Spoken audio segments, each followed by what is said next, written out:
This is The Baseline, discussing the hot button topics of the NBA.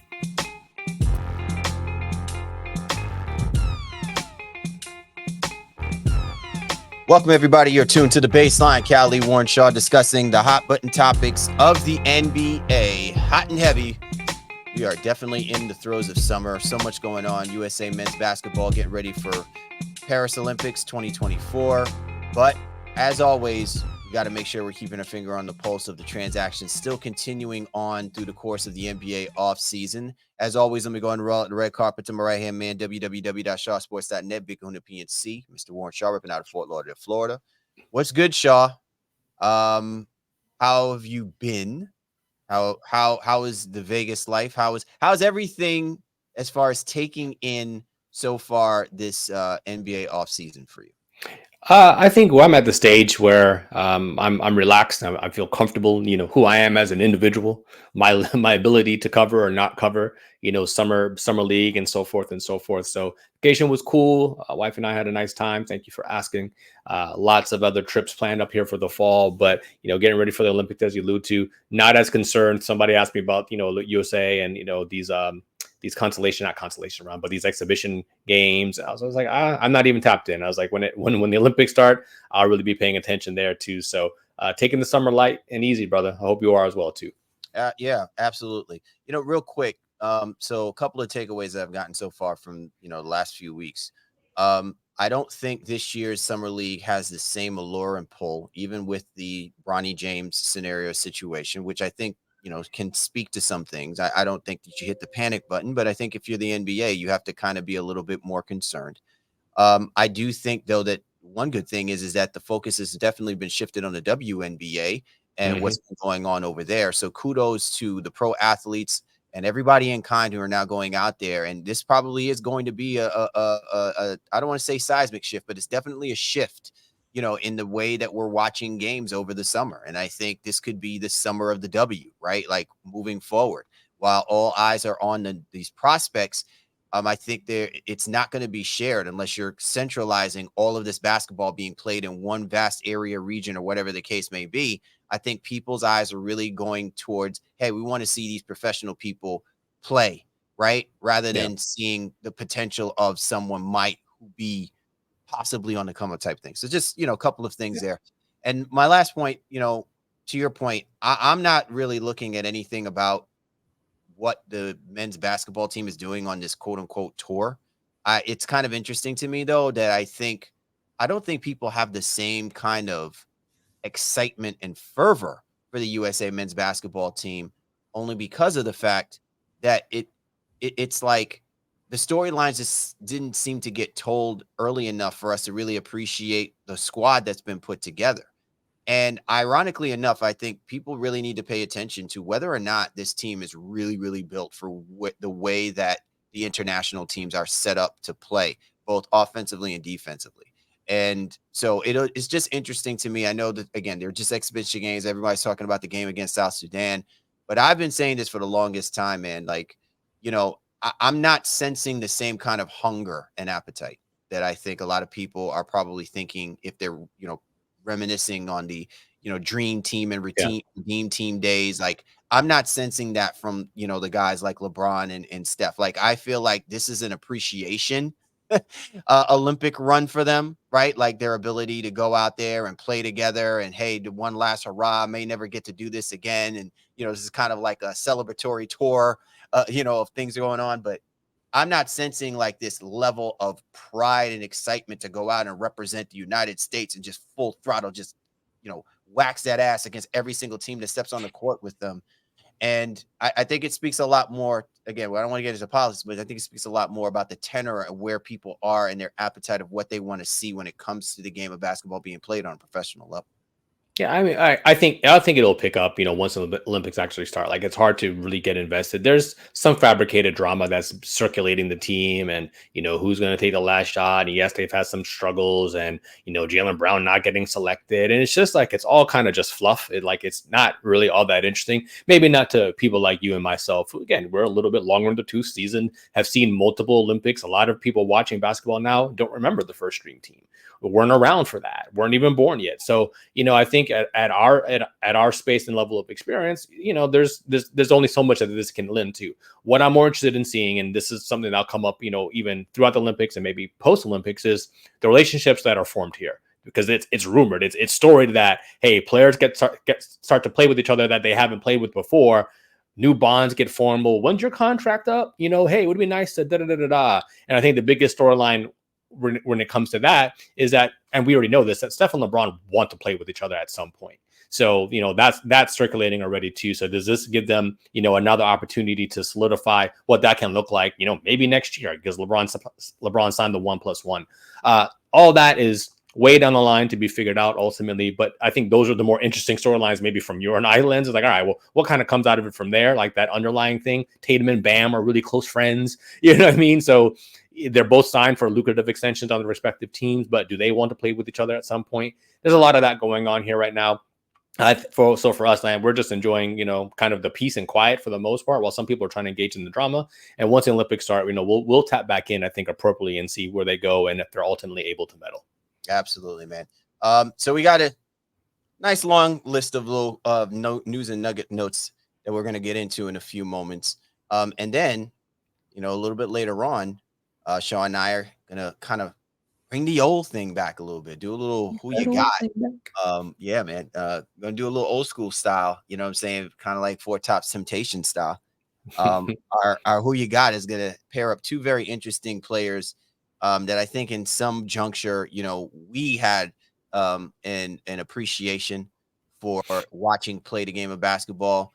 And at the height, there was always speculation about these guys, really being one of the most dominant front court players the game has ever seen. But if you had to basically choose between these two dudes, in order to kickstart your franchise, to move your franchise, into championship development, who is it that you would probably take? So really interesting one that we're going to be discussing in a few moments. You don't want to miss out on that. As always, be sure to get at my man Shaw, @Shaw Sports NBA. Get at me at Game Face Lee. The show's Twitter handle at NBA Baseline, available on all the major platforms.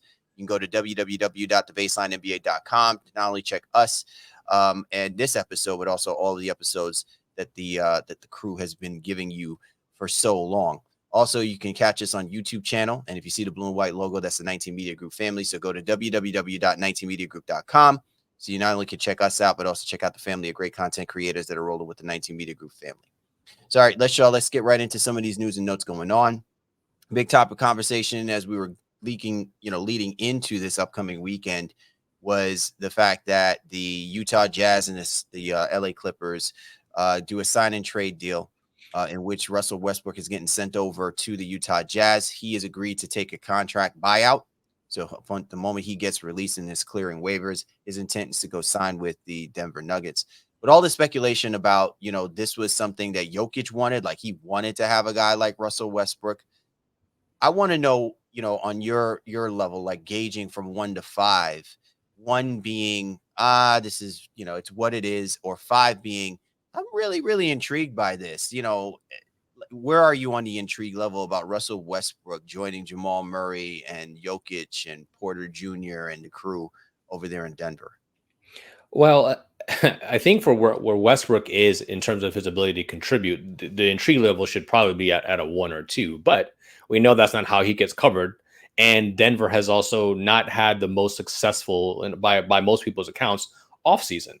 So bringing him into that structure, which they still hope is championship level, and because Russ gets a lot of attention in general, I think I saw the Clippers lost like 1.3 million followers on Instagram once they moved him. Like the Brody effect is real. So I'll say, to answer your question, I'm probably at a 3 or 4 where I probably shouldn't be. Sure, not like us. No, not like him. No, it's that should be the follow-up, right? You know what I'm saying? That should be the remix to the Not Like Us. Or not like Brody, and I think Brody. and I like the fact that Denver and that Jokic reportedly is clamoring for that. 2 of the all-time triple-double leaders, now are playing on the same team. Obviously, Russ is somewhat removed from those glory days. But he'll be able to spell Jamal Murray if Murray is injured, and or gets injured like how he typically does throughout the course of the season. And I'd just be interested to see what that will look like. And Jokic creating for Westbrook, and cutting off, coming off those dribble handoffs or, pin downs and so forth. Russ isn't an elite level shooter. We know that. But I think with an elite level playmaker, I don't know that he had that in James Harden. So let me not say that. No, he's never had that. In those Harden days, they were both elite level playmakers, but it's been a while for us in that situation. But I think he's going there just to be able to contribute. I don't think a starting job is guaranteed to him in any capacity, but he might get some opportunities to do that here and there. And I'm probably more interested in watching the fit with he and Coach Malone and what that looks like. I think he and Jokic and Murray and guys like that will figure it out. I just want to make sure Malone feels like Westbrook and Malone are on the same page, because Russ can feel like, hey, am I being utilized correctly? And that's the thing that I'm probably most intrigued to see. Yeah, I'm intrigued to see this and how it plays out. I'm intrigued to see how Westbrook and what he can do for that Nuggets backcourt. Like as much as I buy into, I think the Nuggets still have one of the most formidable front courts when you have Gordon, Porter Jr., and Jokic. Albeit I feel that Porter Jr. is still kind of a liability. Like I'm still not seeing where he is, reached. He's not one of your favorite guys. It's been well documented. and look, I know he's not one of my favorite guys, but I'm saying I still don't think that he has reached the apex of what he's capable of. And I think that's what's frustrating.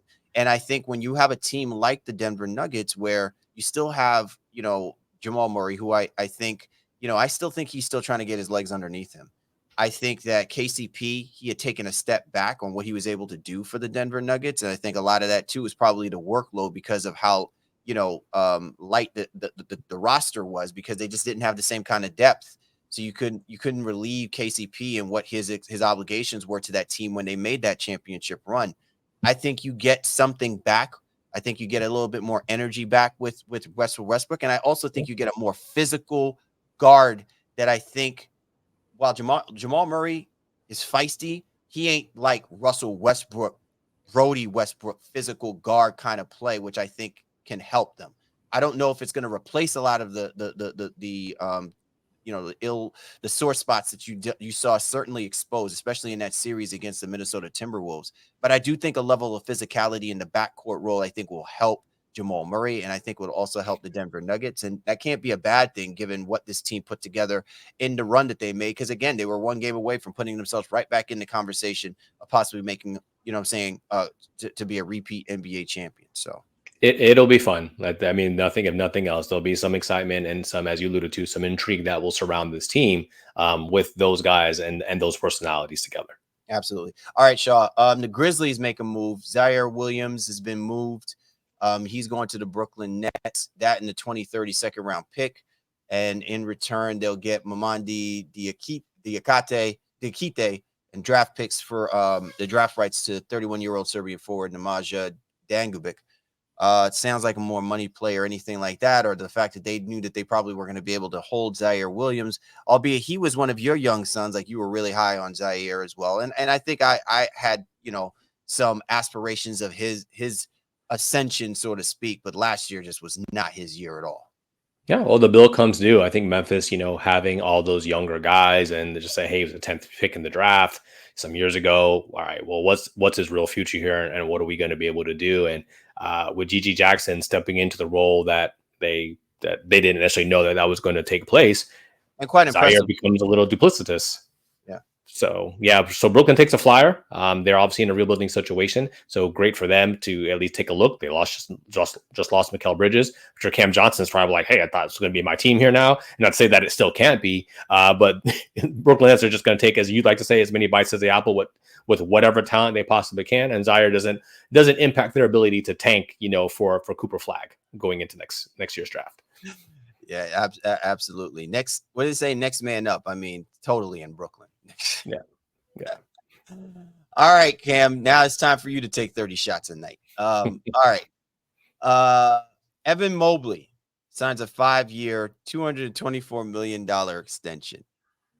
I'm gonna leave it at that. I'm gonna let you speak on this. Well, I mean, getting that situated and done now, great for them. We know that they still want to see more from Mobley, not only as a offensive-minded player, but stronger rebounder, et cetera, et cetera. The aspect of can he and Jared Allen play together, all those same conversations and narratives. The Cavs news that I was expecting to hear, which we still haven't heard, and we touched on a couple of weeks ago, was Darius Garland, like what's going on there. So, but they're taking care of Mobley, Donovan Mitchell, chiming in on the IG, the typical, well, now you can pay for lunch, blah, blah, blah, all that same kind of, all those same corny jokes. Those guys seem to be in lockstep. My question is what's going on with Garland? So great for Mobley, great for the Cavs locking in, their what was he, number 2 pick? But what's going on with Garland? So Cleveland has more news to share, I think, before the season starts. Wait and see. That's all I'm gonna say about that. Wait and see. When our time comes and we have to start covering the Cleveland Cavaliers, I'll chime in about this thing here. Yeah, it's hefty for somebody who hasn't quite lived up to what everybody thinks he can. So maybe he's another Michael Porter Jr. for you. We'll see, but don't give him too much. Don't give him too much. I think they mistook him for Coutinho Mobley and not Evan. Oh, stop! See, you've gone too far. Anyway, the Milwaukee Bucks. Gary Trent is now a Milwaukee Buck. I like this. This is an intriguing signing. I've always been a fan of Gary Trent Jr. As far as what he can bring to the table in gameplay, I think this certainly can help the depth of the Milwaukee Bucks. But where are you on this one?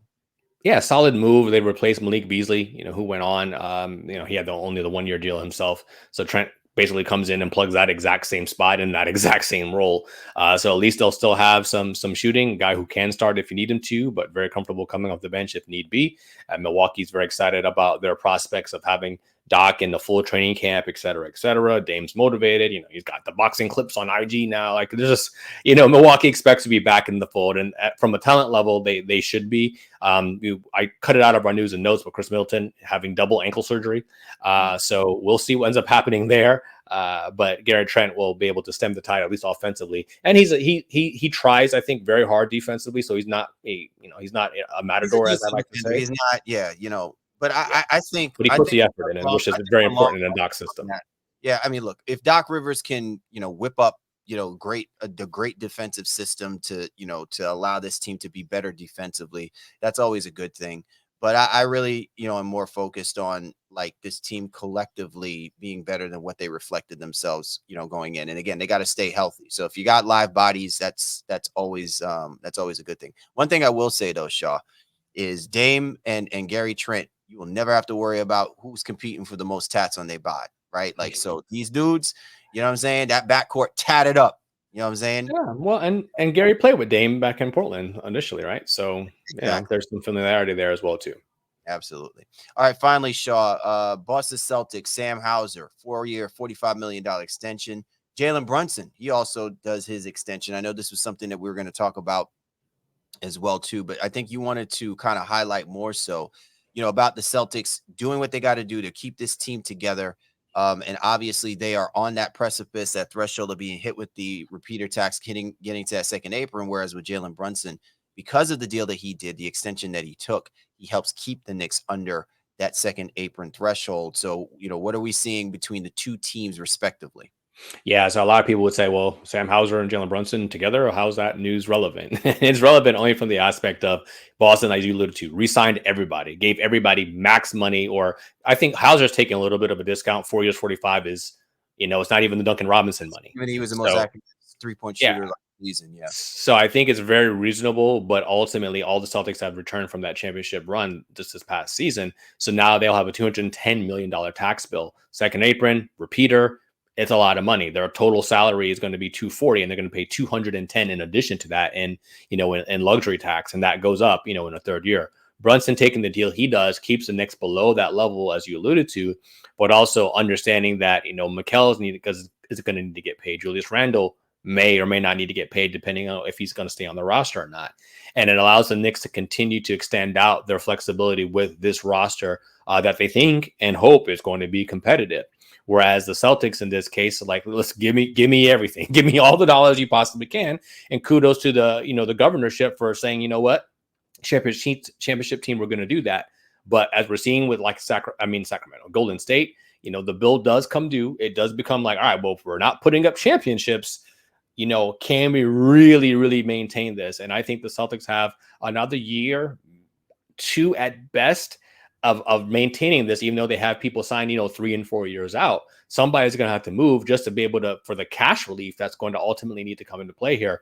Whereas Brunson might be setting, and I say this might be because I think we all know NBA players like, and they should like, getting their money. But Brunson, as a all NBA talent, taking less here was really helping the team out. And he's, I'm sure there's a wink deal in here in favor. He'll get it back after this extension. But this is going to set a precedent for some teams, or at least for their ownership, to say, hey, can you look at what Jalen did? Because that allows us a longer window and ability to be competitive, especially when you take into consideration a new TV deals and money. So the salary cap is going to continue to inflate, but not at the rate players are able to earn their income. If you're paying people 50, 60, 70, and even $80 million for a single player, it's not, that new money isn't keeping up with that. So Jalen is extending the window for the Knicks to have a little bit of a longer runway to be competitive. And I think they're just banking on the Celtics will probably have to break up before the Knicks would have to break up. And I think it's a smart play, I think, if you're looking at it from the business standpoint.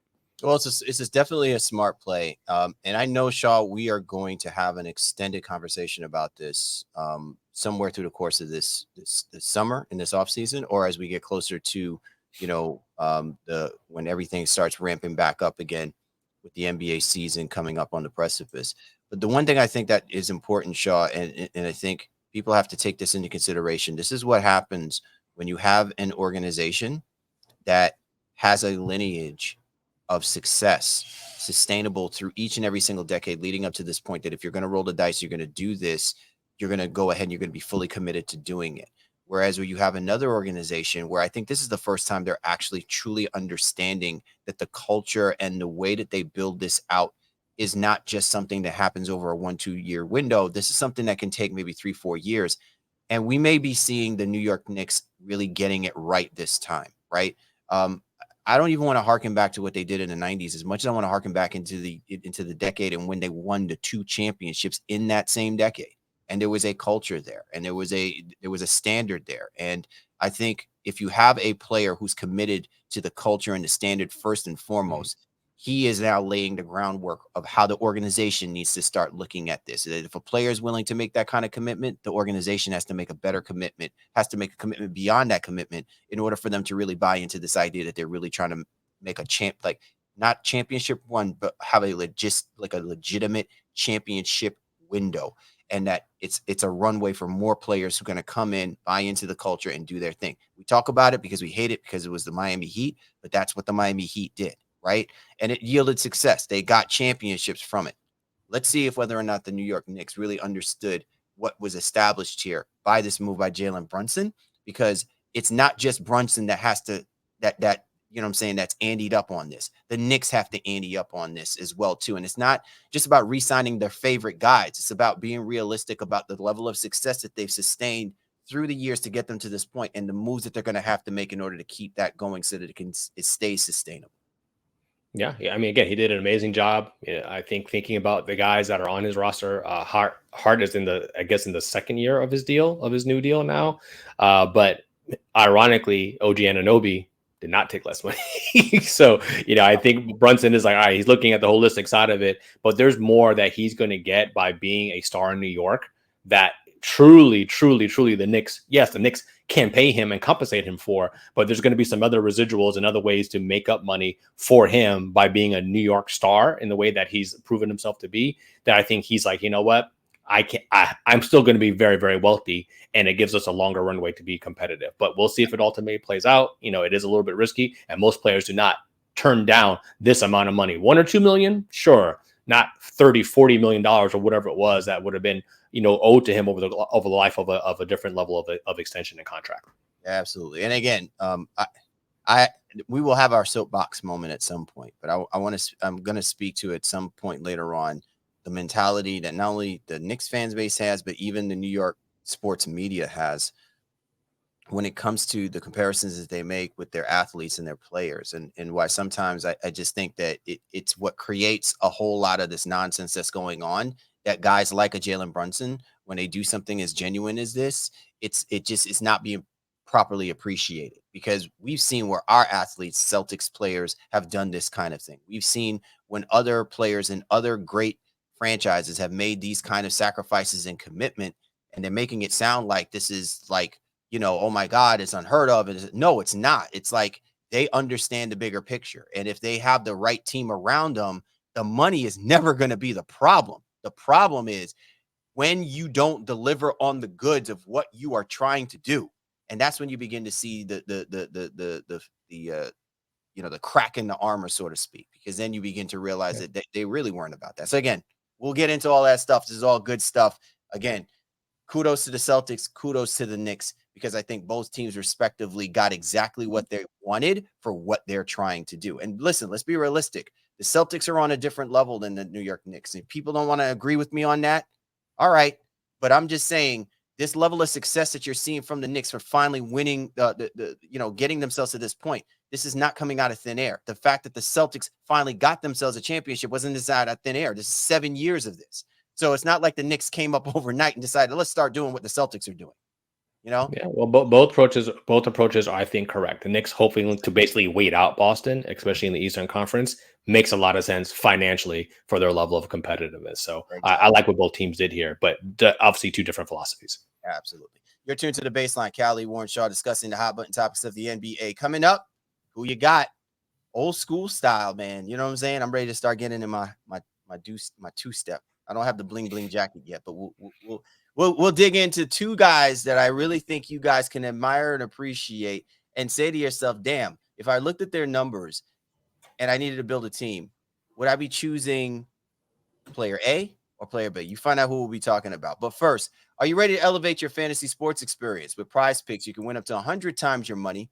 Imagine turning a $10 entry into a whopping $1,000. The summer is full of sports, and there's no better time to get in on the action. If you're looking for promotions, Prize Picks has got you covered every week, from lowering select player stats projections on Tuesdays to help your lineup hit, or getting your entry fees back if you have a losing lineup on Fridays. Women's basketball is heating up, so with stars like Caitlin Clark and Angel Reese looking to make names for themselves alongside greats like Breanna Stewart and A'ja Wilson, you can win up to 100 times your cash watching them ball out. Prize Picks is the best way to mix and match your selections across sports. Shaw and I grew up playing baseball, so we love to mix a little variety with our picks from America's pastime. And for those who love a quick win, Prize Picks is the way to go. You can make your picks and submit your entry in less than 60 seconds. Plus, with quick withdrawals and an enormous selection of players and stat types, it's no wonder Prize Picks is the go-to app for fantasy sports. So what are you waiting for? Download the Prize Picks app today and use promo code CLNS for a first deposit match up to $100. That's right. Prize Picks will match your deposit, giving you more to play with. Remember, with Prize Picks, it's as simple as picking more or picking less. So let's get those entries in and watch the winnings roll. It's that easy. Don't forget to use the promo code CLNS to get your deposit match. And stay tuned for more basketball insights right here on the Baseline NBA podcast. Let's play and win together with Prize Picks. More Baseline. Callie, don't go away.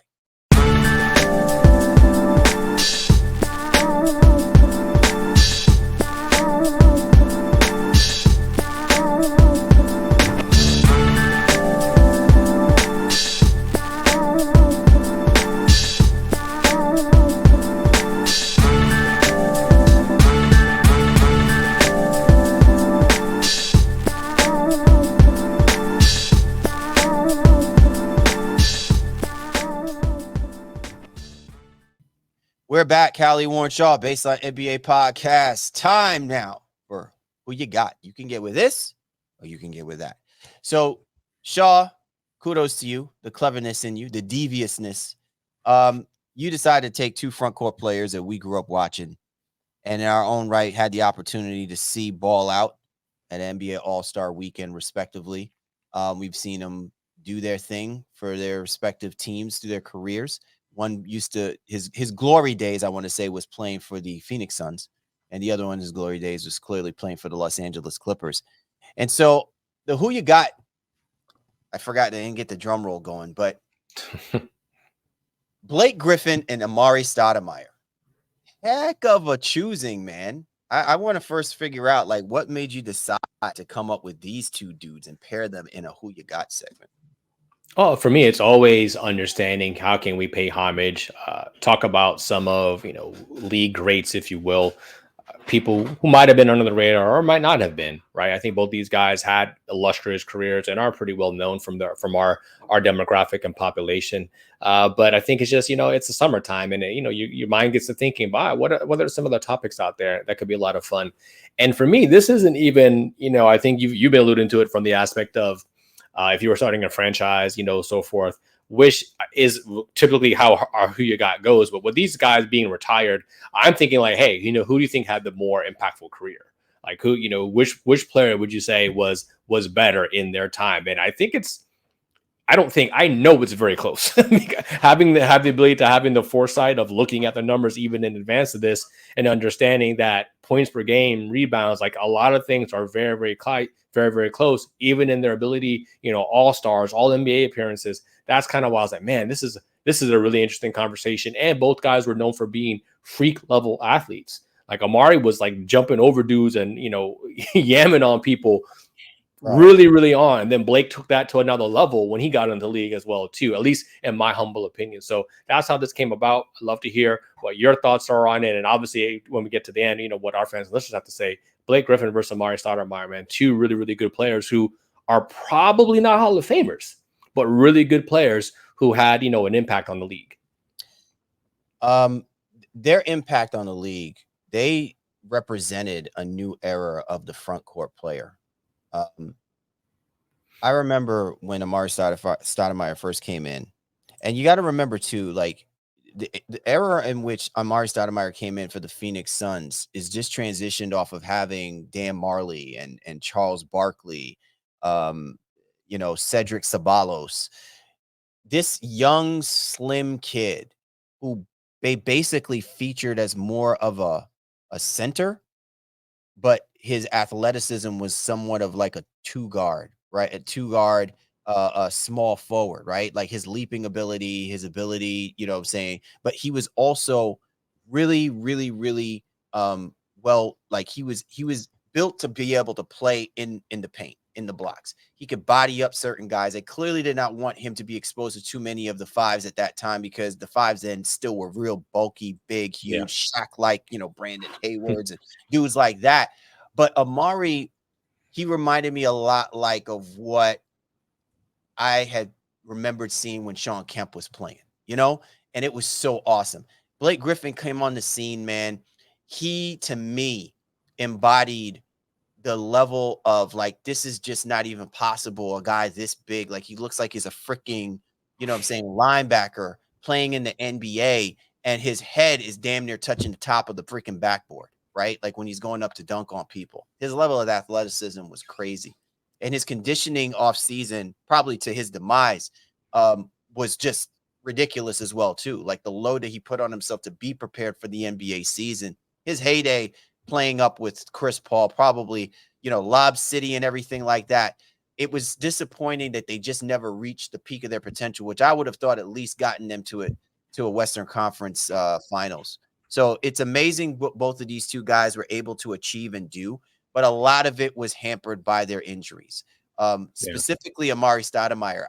I would have been more intrigued about where Amar'e Stoudemire truly would have been, especially at that iteration of where the Phoenix Suns were, because I think the Phoenix Suns did genuinely have an opportunity to win an NBA championship. I don't know if I could say the same for the Los Angeles Clippers, even when they had Blake Griffin and Chris Paul and DeAndre Jordan. But I know, we think back to that time when the Suns played the San Antonio Spurs. I think the Spurs were just in their way. I think if it was between the Spurs and the Suns, whoever was going to win out of that was the one who was going to probably win an NBA championship, because, man, Stoudemire was a highlight reel. His mid-range game was so good. He was so difficult to guard against. When he was locked in, he was a beast. He was a monster. And I feel bad because there were some opportunities there, especially when it was the three-headed monster they had was Nash, Stoudemire, and Finley. And that to me was just like, man, you forgetting the Matrix, bro. Like, yes. And it's ironic that the Mavericks stole all those players, and they went and got chips, right? Except for Stoudemire, left Stoudemire Yeah, had actually, the Phoenix Dallas lineage is actually it's pretty tight. I mean, those bloodlines are definitely crossed over in a lot of ways. But I love what you said there. I think from the Amar'e lane, he obviously he came into the league before Blake did, but he also had the benefit of playing with a two-time MVP. Whether you think Nash deserved both MVPs or not, it doesn't matter. History says he was a two-time MVP and was one of the elite players in our game at that time. And then he's alluded to Sean Marion and even Michael Finley for a cup of coffee there as well too. On the Blake side, it was him primarily as the lead guy in that system with Chris Paul and DeAndre Jordan. So the roles were similar but not exact. I think Amar'e was kind of the number two guy there, but although I think he was a leading scorer in most of those Phoenix years, but Nash was the main guy just by virtue of having set everything up. Blake had Chris Paul and DeAndre, but he was always the lead guy, and Chris and DeAndre were never in MVP conversations or consideration. The ultimate conversation here for me, though, is that they both average around for their careers 19 a game, and you kind of have to take away like those latter years when they're both injured and so forth and so forth. Like at their superpowers, you know what I mean? I think Amar'e's best year he averaged 26. I think Blake averaged like 24 or 25. But I liked Phoenix's ability, as you alluded to be able to get to the conference finals at least twice. And you're talking about the Spurs era. That's also the Kobe era. So it was a lot for those Suns teams in essence to try to be able to overcome those two juggernauts and in some ways elite level franchises. It's that window, Shaw, that you're talking about, like that was a gauntlet that the Phoenix Suns would have had to go through. And remember that then the Dallas Mavericks were on the come up. Right, well, Dirk and team, yeah. You had the Lakers. Also that iteration at that time frame, it to me the style of basketball, because remember that's D'Antoni basketball, and I often wondered if whether or not D'Antoni compromised Amar'e Stoudemire in some ways because of the fact that it was his legs, right? Like his legs is what got him into the NBA, and his legs is essentially what had taken away aspects of his game because of the style of play that they were so, desperate to try to implement and run with Steve Nash. I'm not saying that's their fault. I'm just saying that's the risk. That was the gamble that was taken. Whereas I felt like with Blake Griffin, it was more of an evolution that just didn't happen. And I don't know if it's because of the fact that him and Chris Paul never really got along. I would have loved to have seen them really, really, really put emphasis on playing together, right? Like, in the offseason, we'd see them really putting in that work and really putting emphasis on what they were trying to get out of putting this whole thing together with Lob City. I don't know if we got enough of that. And you certainly saw on the back end after some disappointing outs in the playoffs that you could clearly tell that they were not on the same page and they had different perceptions about how this team needs to operate for them to be championship level. And I think the bigger takeaway from that was that year when the Clippers should have taken out the Golden State Warriors and the Warriors ran through them like water through sand. Like it just ran through them like, I can't even describe it, but that to me was a reflection of things are not going to go well moving forward for the Los Angeles Clippers now that the Golden State Warriors are in the picture. Yeah, and so I mean, it is hard to have the conversation and not color it by virtue of the eras they played in, the teammates that they had, etc. Because all those things make an impact. But by the numbers, Blake averaged, let me look, 19 a game. Amar'e was at 18.9, 8 rebounds for Blake, 7.8 for Amar'e. 4 assists per game. That's where Blake really shined as a playmaker, while Amar'e was 1.2, then 0.8 tied in steals, 1.2 blocks for Amar'e, 0.5 there. Amar'e was a better shooter in general, shot 53%, almost 54% from the field. Blake shot 49%, with a lot of those primarily coming off lob dunks and layups, in the late. As you alluded to in the outset, Amar'e was worked himself to become a really, really good mid-range guy. That 10 to 16 foot range, he was roughly on 53%, for that range. And in those, at the height of his superpowers, as I've alluded to, and he was also a better free throw shooter, than Blake was. So the level of consistency, yes, Steve Nash was a 2-time MVP, but Chris Paul was no slouch either. Is obviously Hall of Fame candidate. So they both play with elite level point guards, Hall of Fame level point guards, on their rosters. ironically, according to Basketball Reference, Amar'e has a slightly better chance. I'd say slightly, has a 73% chance of making the Hall of Fame, while Blake is somewhere between 55 and 56%. Amar'e ended up playing more games, was more healthy throughout the majority of his career, and didn't have as slow of a decline, I think, or as fast as a decline as Blake did, in the latter years. But two really, really good players, as you alluded to, again, hyped by their overall athleticism and bolstered by who the players that they played with as well, too, that made them better in their times. I want you to just fast forward right now, Shaw, and give me a player who you think replicates what Amar'e Stoudemire or Blake Griffin were doing that you currently see in this version of the NBA right now. I don't think that you're going to find that right now, because a lot of that has been kind of juxtaposed to the wing players. Yeah. Than it has been, and even over the years now, what you have are very stable 4 or 5 guys, right?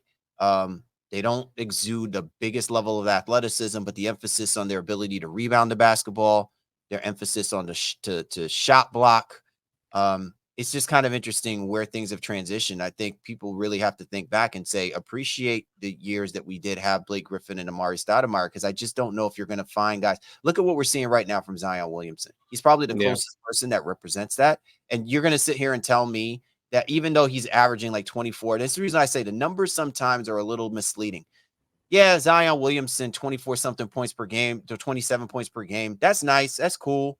But I'm not seeing anything from the Pelicans that's making me sound like, oh yeah, another Chris Paul level point guard is going to want to go, play with him or play next to him, right? Like, you know what I'm saying? Like I'm looking at what Blake Griffin and what Amar'e Stoudemire had access to, and you can make the argument that they complemented those same, good guards that we are now talking about that eventually are going into the Hall of Fame. Yeah. They accentuated their numbers even more so playing next to those guys. And there was a different mindset about how they played their position and the roles that they did in offensive systems that they were in. So like I said, people should appreciate, because I don't know if you're going to see that, for a while again. Yeah, there's not anybody. I think Zion is the closest to those guys in today's game. He's the closest, but not exact. Giannis is too elevated, right? And not as bouncy, I think, as either one of those guys were. But obviously a better overall player. Right. He was like a legit center, right? Like he went from like 6'5" to damn near 7 foot tall. And everyone's like, he really should be a center. His athleticism allows him the ability to play more of the power forward. And now that he, obviously he plays next to Brook Lopez. But to me, it was never, hey, Brook Lopez, coming in as a center, we want you to play the 4. Like the Amar'e Stoudemire, when he came in, when he got drafted, they didn't know what to do with this guy. They're like, this is just too much freak. Yeah. I mean, he ended up playing primarily 5, and Marion ended up playing a lot of 4, I think, in those days. Right. And they had backup centers and people like that who maybe shifted them down, one position or notch. But I think ultimately, for me, yeah, Zion is the closest in today's game. And it's not that we're trying to be lazy with the narrative. There's just not a lot of people like that. And the game has changed. And Giannis has more play creating opportunities than Blake and Amar'e combined. And Blake was a really good play creator as well. But sticking to the topic, I really do. I kind of want to ask, even point blank, while you lay the numbers out, Amar'e even had a better second half of his career than I think Blake did to some degree.